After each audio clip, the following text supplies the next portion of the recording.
Nagsimula ang pelikula sa isang lalaki na nagngangalang Jing Hao. Si Jing Hao ay may nakababatang kapatid na si Jing Tong. Siya ay 6 na taong gulang. Silang dalawa ay ulila na sa kanilang ina habang ang kanilang ama naman ay iniwan sila nung sila ay maliliit pa.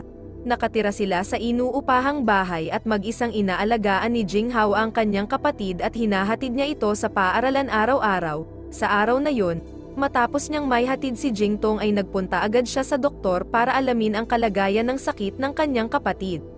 Napag-alaman niya na ang kanyang kapatid na si Jing Tong ay may malubhang kondisyon sa puso. Nalaman din niya na ito ay isang sakit na namamana. Naalala ni Jing Hao ang kanilang ina ay may kaparehong sakit bago pa ito ma-ospital at kalaunan ay namatay. Sinabi ng doktor na mas lulubha pa ang sakit ni Jing Tong pagtungtong ng 8 gulang pataas kung hindi ito ma-ooperahan agad. Naisip ni Jing Hao na paoperahan agad ang kapatid, ngunit dahil sa kahirapan ay wala siyang magawa para sa kanyang kapatid. Si Jing Hao ay isa lamang dukha na nagtatrabaho bilang isang cellphone repairman at ang kita niya dito ay sapat lamang sa kanilang pangangailangan ng kanyang kapatid. Kinagabihan ay nakatanggap siya ng tawag galing sa kanyang kaibigan na si Jiyong. Si Jiyong ay nagtatrabaho sa isang warehouse at ipinakita niya kay Jing Hao ang isang tambak na mga cellphone. Sinabi ni Jiyong na ang lahat ng cellphone ay iniwan ng isang import-export businessman na kasalukuyang nakakulong dahil sa utang nitong warehouse rent na umabot sa 2 taon. Sinabi rin ni Jiyong na ang lahat ng cellphone ay kailangang maalis sa warehouse dahil ang bakanteng espasyo ay may ibang paggagamitan. Kaya nag-offer si Jiyong na bilhin na lamang ang mga cellphone sa halagang 100,000 yen para ma-repair ito at may benta sa labas sa mas mahal na halaga upang mas kumita ng mas malaki si Jing Hao. Nang makauwi si Jing Hao ay agad niyang tiningnan ang quality test file ng mga cellphone at napag-alaman niya na hindi pumasa ang mga ito sa quality control. Sinubukan ni Jing Hao ang isang cellphone. Dahil sa kanyang ilang taon na experience sa pagre-repair ng mga sirang cellphone ay nagawa niya itong mapagana at maayos. Dahil dito, naisipan niyang bilhin agad ang mga cellphone sa warehouse. Nag-apply din si Jing Hao ng loan gamit ang pag-pledge ng mga kagamitan nito sa kanyang shop. Sa sumunod na araw ay nagpunta siya sa electronic sales center para i-offer ang kanyang mga na-repair na cellphone. Habang nagpapaliwanag siya ay kinumpute niya ang mga posibleng maging kita niya sa mga ito at lumabas na posibleng kumita siya ng 900,000 yen. Ang halagang ito ay sobrang laki at sapat na ito para mapaoperahan niya ang kanyang kapatid, at para mapalago niya pa ang kanyang business. Sa kasamaang palad, pagkalipas lang ng 2 linggo, ang gobyerno ay naglabas ng new trade policy na nagbabawal sa pagbebenta ng mga hindi otorisadong recycled cellphones sa market at may parusang pagkumpiska sa mga ito at pagkakulong sa mga magbibenta. Dahil sa policy na ito ay lubhang naapektuhan si Jing Hao dahil magsisimula pa lamang sana siya. Nagawa lamang niyang makabenta ng iilang cellphone unit habang tambak pa rin sa warehouse ang karamihan sa mga cellphone. Dahil sa mga nangyari ay napagdesisyonan ni Jing Hao na pumunta sa head office ng Shining Electronics, ang cellphone manufacturing na kanyang mga biniling unit sa warehouse. Nakipagkita siya sa manager na si Lai Ping. Hiniling ni Jing Hao na mag-offer sila sa market ng mga spare parts ng mga cellphone unit na mga na-repair niya. Sinabi rin ni Jing Hao na may malaking potential din ito sa international market at ang kanilang business ay magiging matagumpay sa industrial chain. Ngunit tumanggi si Lai Ping sa mga sinabi ni Jing Hao dahil sa pagkakaalam nito na ang lahat ng unit na hawak ni Jing Hao ay hindi pumasa sa quality control test. Sumagot si Jing Hao at buong pagmamalaking sinabi na papasa lahat ng unit sa test kaya naman napilitan na si Lai Ping na tanggapin na ang offer ni Jing Hao. Pagkatapos ng araw na yon, araw-araw nang nagsikap sa pagtatrabaho si Jing Hao sa pag-dissect sa mga part ng cellphone simula sa malaki hanggang sa pinakamaliit na parte. Hindi naging madali ang lahat ngunit dahil sa determinasyon ni Jing Hao ay nagawa niyang matapos ang lahat, kumpleto kasama ang guidebook ng cellphone unit na sarili na niyang likha. Pagkatapos nito ay sumailalim na ang mga ito sa quality test. Ang resulta ng pagsisikap ni Jing Hao ay nagbunga ng maganda at lahat ng mga parts at ginawa ni Jing Hao ay pumasa sa quality test. Nagmadali agad si Jing Hao na pumunta kay Lai Ping na kasalukuyang kasama ang Managing Director ng Shining Electronics na nagngangalang Mr. Zhao. Sinabi ni Jing Hao na ang mga parts ay pumasa na sa quality test at pinaalala niya ang usapan nila na kapag pumasa na ang mga ito ay bibilhin na nila Lai Ping ang mga unit at mga parts. Pero sumagot si Lai Ping na wala siyang ipinangako sa kanya at tumigil na siya sa pagsunod dahil isa lamang siyang hamak na cellphone repairman. Pagkatapos ng sandaling yun ay hindi sumuko si Jinghao at hinintay niyang muli sila Lai Ping upang kausapin naman si Mr. Zhao. Pinaliwanag ni Jinghao ang business proposal na kaparehong offer din niya noon kay Lai Ping. Ngunit hindi man lamang siya pinansin ng mga ito, subalit hindi pa rin nawalan ng pag-asa si Jinghao at sinubukan niya pa rin sundan sila Mr. Zhao gamit ang kanyang motor. Halos makipagpatintero na ito sa mga sasakyan dahil sa pagmamadali. Nagawa ni Jinghao na umabot sa oras at makasakay sa tren na sinasakyan ni Mr. Zhao. Habang sila ay nasa loob ng tren kaharap sila Mr. Zhao ay humiling si Jinghao na hayaan siyang ipaliwanag ang business proposal nito. Pagkatapos marinig ni Mr. Zhao ang presentation ni Jinghao, sinabi nito sa kanya na hindi kakayanin ni Jinghao na maayos lahat ng unit na nasa kanya. Agad naman nagtanong si Jinghao na kung magawa niya bang maayos lahat ng mga units ay bibilhin na ba nila lahat ang mga ito. Sumagot agad si Mr. Zhao at pumayag pero sa mga ilang kondisyon, walang advance payment at si Jinghao na ang bahala sa gagamiting factory at mga trabahador. At kung sa huli ay hindi pumasa ang mga cellphone sa quality test ay hindi ito babayaran ni Mr. Zhao. Sa huli ay tinanggap ni Jinghao ang hamon at sinabihan siya na tawagan si Lai Ping kapag handa na ang mga units.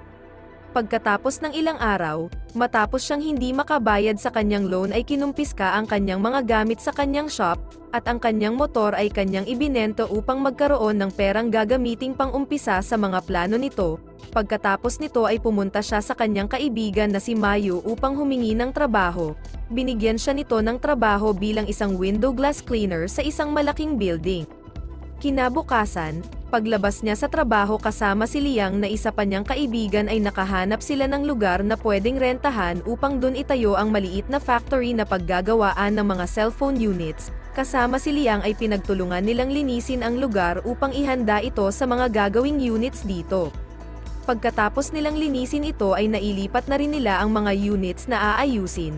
Agad din silang naghanap ng mga magiging trabahador ngunit dahil sa hindi kaya ni Jinghao na magpasahod ng standard salary ay pinayuhan silang maghanap na lang ng mga retired workers para i-hire. Una nilang nahanap ay si Conmoy na dating nakapagtrabaho sa isang electronics company. Ngunit dahil sa aksidente ay nahirapan itong makarinig.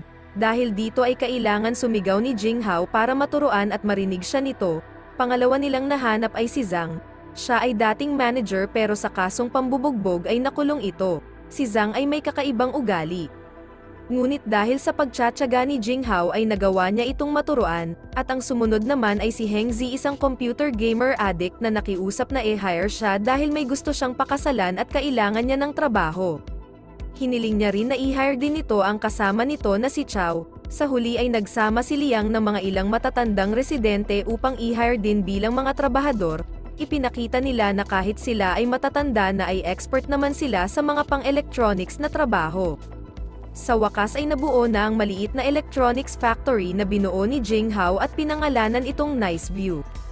Upang masustain ang factory ay ipinagpatuloy ni Jinghao ang pagtatrabaho niya bilang window glass cleaner tuwing umaga, samantala ang kondisyon naman ni Jingtong ay hindi bumubuti at kinakailangan niya pa rin uminom ng gamot araw-araw.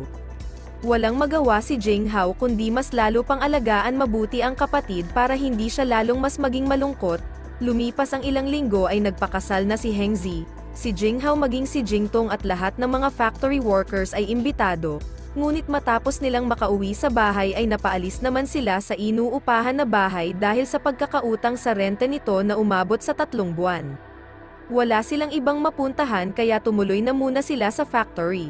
Sobrang nasasaktan si Jinghao na makita ang kapatid na matulog sa hindi maayos na lugar, ngunit wala siyang magawa dahil sa kahirapan. Dahil dito ay lalo pang nagsikap si Jinghao. Sa araw ay nagtatrabaho siya bilang window glass cleaner at sa gabi naman ay sa kanyang factory. Hindi pa dito natatapos ang paghihirap ni Jinghao nang tawagin siya ng may-ari ng inuupahang factory upang singilin siya sa renta para sa 2 buwan. Humingi uli ng palugit si Jinghao ngunit sinigawan lamang siya nito at sinabing umalis na lang. Isang araw habang bumabagyo at kalakasan ng ulan, sinalubong ni Jinghao ang sasakyan ni Lai Ping. Habang nasa sasakyan ay lumuhad at nagmakaawa si Jinghao na pahiramin siya nito ng halagang 100,000 yen dahil sa mahirap niyang sitwasyon. Ngunit tumanggi si Lai Ping at ipinaliwanag kay Jinghao na kaya pumayag si Mr. Zhao sa proposal nito ay dahil nakuha niya ang respeto nito sa ipinakita niyang determinasyon, ngunit kung makikita siya ngayon ni Mr. Zhao na nawawalan na ng pag-asa, sa tingin niya ba ay pagkakatiwalaan pa siya nito? Matapos marinig lahat ni Jinghao ang mga sinabi ni Lai Ping ay naging malinaw sa kanya ang lahat na kailangan niyang tuparin ang mga tinanggap niyang hamon. Kinaumagahan, nadatna ni Jinghao na nawasak ng bagyo ang bubong na pinaglalagyan niya ng iba pang mga cellphone. Kasunod nito ay sinabihan siya ng landlord na mag-impake na ng mga gamit sa loob ng 3 araw, dahil may iba nang gagamit ng pwesto na kanyang inuupahan. Nanlumo si Jinghao sa mga sunod-sunod na pangyayari at ibinalita na rin niya sa mga kasamahan sa factory ang masamang balita. 2 linggo na lamang sana ang hihintayin para matapos na ang mga unit na i-deliver kay Mr. Zhao pero wala ng perang pangpasahod si Jinghao sa mga kasamahan nito sa factory. Habang nakayuko at namamroblema si Jinghao, nagpresenta bigla ang mga kasamahan niya na bayaran na lamang sila pagkatapos ng delivery at sinabi rin nila na pwede rin nilang dalhin sa kanya-kanya nilang bahay ang trabaho upang matapos ito at maabot ang deadline. Sinabi rin nila kay Jinghao na wag niyang solohan ang mga problema nito dahil kahit anuman ang mangyari ay para na silang isang pamilya. Pagkatapos nito, mula sa kanilang mga kanya-kanyang bahay ay ipinagpatuloy nila ang kanilang mga trabaho. Pansamantala, sila Jinghao at Jingtong ay nakitira sa isang nursery homes. Isang gabi ay nagising si Jingtong at nagpasalamat sa kanyang kuya sa pagsisikap nito para sa kanya. Lumipas ang mga araw at sa wakas ay natapos na rin nila ang trabaho at nagawang may deliver ang mga units para sa quality testing. Isang araw, si Jinghao at mga kasamahan niya sa factory ay ipinatawag sa head office ng Shining Electronics para kausapin ni Mr. Zhao. Pinuri siya ni Mr. Zhao dahil sa pagsisikap nito na magawa ng maayos ang mga trabaho at sinabi rin na ang mga units ay pumasa sa quality testing sa level na 87%. Hindi pa dito natapos ang magandang balita. Sinabi ni Mr. Zhao na patuloy siyang makikipagtrabaho kay Jinghao na aabot sa 2 taon na kontrata, na may project na aabot sa 5 million yen. Nag-celebrate sa tuwa sila Jinghao. Lahat ng pagsasakripisyo, determinasyon at pagsisikap ni Jinghao ay nagbunga rin sa huli. Pagkatapos ng ilang panahon ay napaoperahan na rin niya ang kanyang kapatid at ito ay naging maayos na, dahilan upang mamuhay na ito ng normal. Sa huling eksena pagkalipas ng ilang taon, si Jinghao ay opisyal nang naging CEO ng Nice View Electronics na isang subsidiary ng Shining Electronics. Maraming salamat po sa inyong panonood.